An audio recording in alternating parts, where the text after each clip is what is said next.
우리가 함께 읽은 본문 1절부터 4절까지 말씀은 마엘살랄 하스바스에 관한 내용입니다.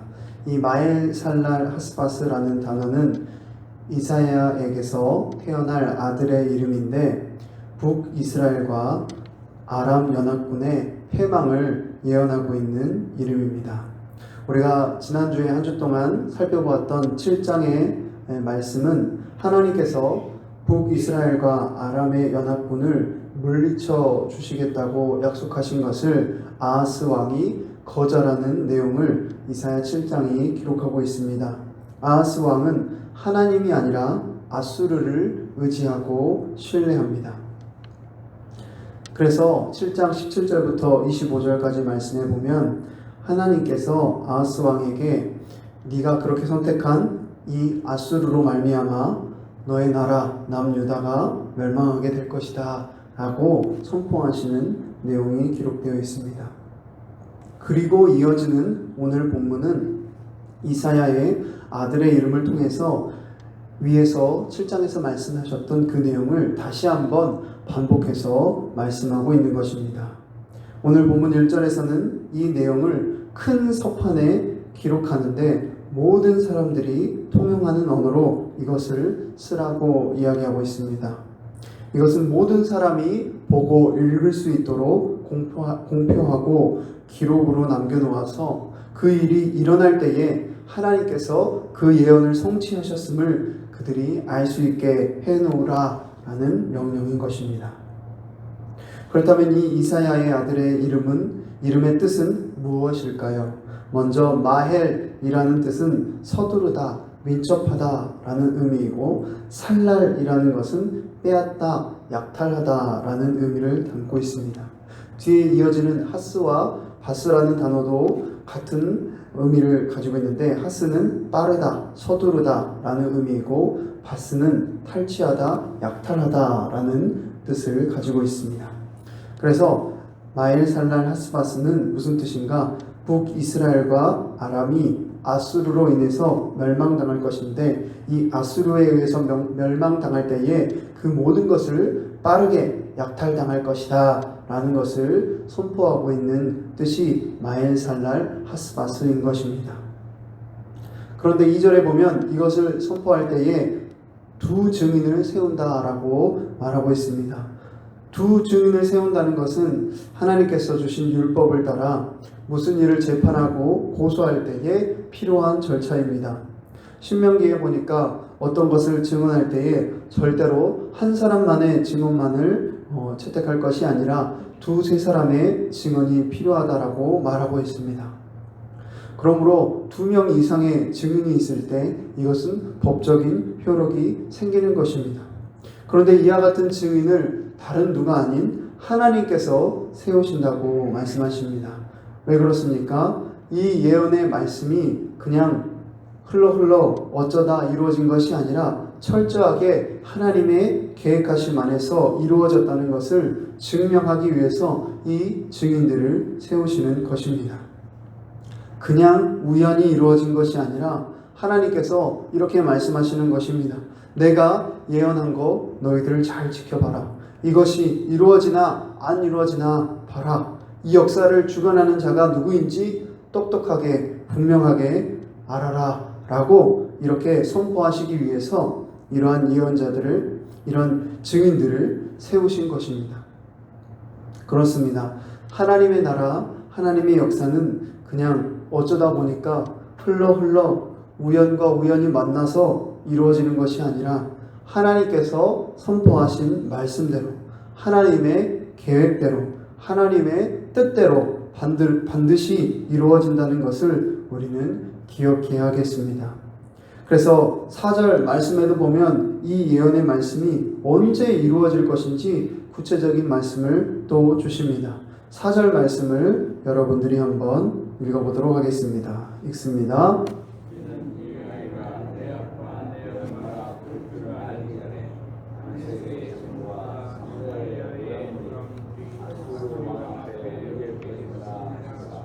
아멘. 무엇이라고 말하고 있습니까? 이 아이가 아빠, 엄마라고 부를 때에 부를 줄 알기 전에 라고 말하고 있습니다. 보통 이 아이가 아빠, 엄마라고 언제가 되면 부릅니까? 돌이 되기 전이나 그 즈음에 아이가 아빠, 엄마라는 말을 하기 시작합니다. 그러니까 하나님께서는 이 예언의 말씀이 이사야 선지자의 아들이 태어나고 1년 전으로 하여서 이루어지게 될 것임을 말씀하고 있는 것입니다. 그런데 실제로 역사를 보면 아람이 BC 732년에 패망합니다. 그런데 아수르가 언제부터 아람을 공격하기 시작하는가? 바로 BC 733년입니다. 무슨 말입니까? 정말 하나님께서 이사야에게 말씀하신 그대로 BC 733년으로부터 1년 만에 모든 것이 이루어지게 되었다는 것입니다. 단순히 성경에서만 말하는 것이 아니라 실제 역사에서 그렇게 이루어졌다라는 것입니다. 이것을 통해서 우리는 무엇을 깨달아야 하겠습니까? 하나님의 말씀은 실제라는 것입니다. 팩트라는 것입니다. 실제로 이렇게 이루어진다라는 것입니다. 하나님께서 선포하신 말씀은 그냥 흘러가는 것이 아니라 하나님께서 반드시 우리의 역사 속에서 이것들을 이루어간다라는 사실을 우리는 반드시 기억해야겠습니다.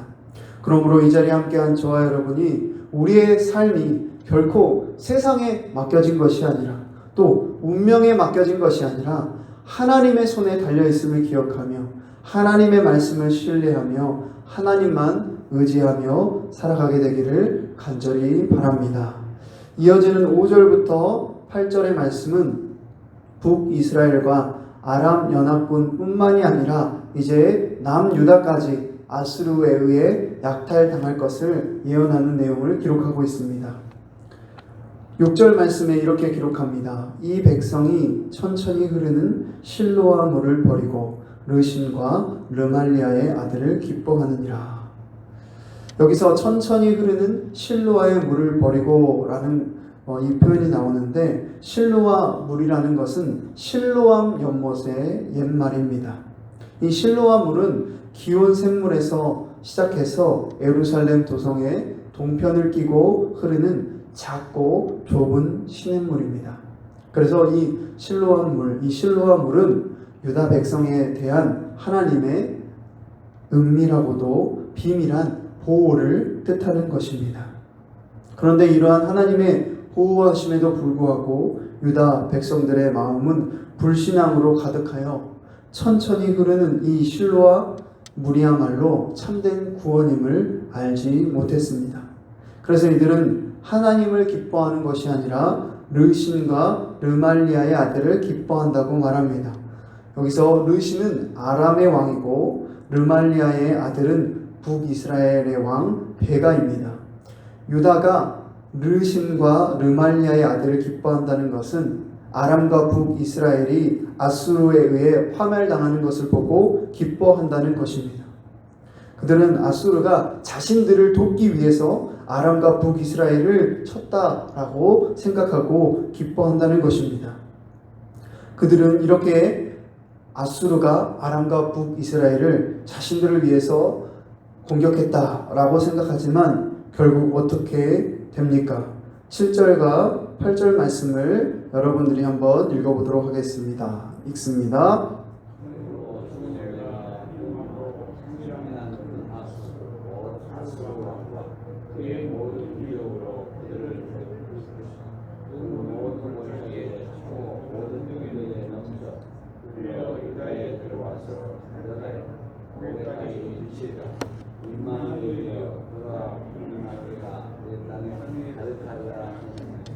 아멘. 어떻게 됩니까? 유다 백성들이 보기에 유다 백성들은 눈에 보이지 않는 하나님보다 눈에 보이는 아수르를 의지했습니다. 눈에 보이는 것만으로 위로를 삼는 유다 백성들에게 있어서 아수르 군대의 힘과 위용은 거세게 넘실대는 유프라테스의 강물처럼 그들의 마음에 들었을 것입니다. 그러나 이 유다 백성들이 미처 보지 못했던 것이 있었으니 범람하는 그 강물과 같은 아수르 군대의 엄청난 공격력이 마침내 다메섹과 사마리아를 넘어서 유다에게까지 미칠 것이라는 사실이었습니다. 그러하여 아수르에 의한 유다의 약탈은 목에까지 물이 차는 극심한 홍수 상태로 비유되고 있습니다. 그리고 정말 이 예언의 말씀대로 아수르의 디글랏 빌레셀의 대군은 몇 년이 안 되어 유다의 넓은 지역을 파괴하고 예물뿐만이 아니라 곡물까지 바칠 것을 요구하게 됩니다. 뿐만 아니라 뒤이어지는 사네립 왕 때에는 더욱 극심한 공격이 남유다를 향했습니다. 이렇게 안타까운 심판의 예언 속에서 이사야 선지자가 외치는 한마디의 말이 있습니다. 그것은 무엇입니까? 바로 임마누엘이여라고 하는 간절하고 절박한 외침입니다. 우리가 보고 있는 이 개역 개정 성경에서는 임마누엘이여라는 표현이 문장 중간에 나오고 있지만 원어 성경에 보면은 문장의 맨 마지막에 나오는 것을 보게 됩니다. 이사야 선지자의 눈은 이제 임마누엘이라고 하는 한 아이에게 향하고 있는 것입니다. 범람하는 물결이 목에게까지 차고 또 새의 날개가 온 땅을 뒤덮는 것처럼 유다 전역이 물에 잠긴 듯한 위급한 상황 속에서 유일한 구원의 희망은 임마누엘 되시는 하나님에게 있다라고 지금 절박하게 간절하게 외치고 있는 것입니다.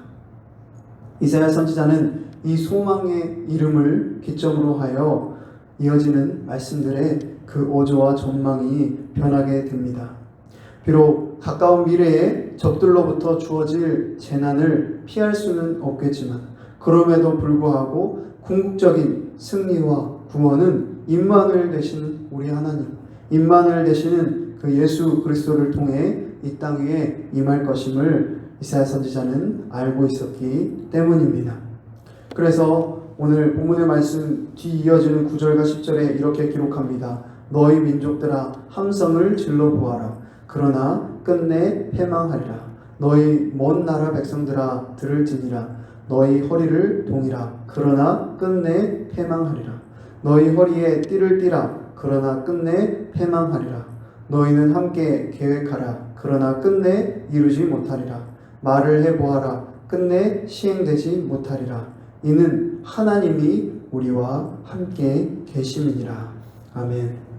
이사야 선지자는 너무나 안타까운 심판의 현장을 예언함과 동시에 그러한 환난과 심판 가운데에서도 임마누엘 되시는 하나님으로 인하여 결국에는 승리하게 될 것임을 기대하며 선포하고 있습니다. 우리의 삶도 마찬가지입니다. 우리가 이 세상을 살아가는 동안에 유다 백성과 같은 모습으로 살아갈 수 있습니다.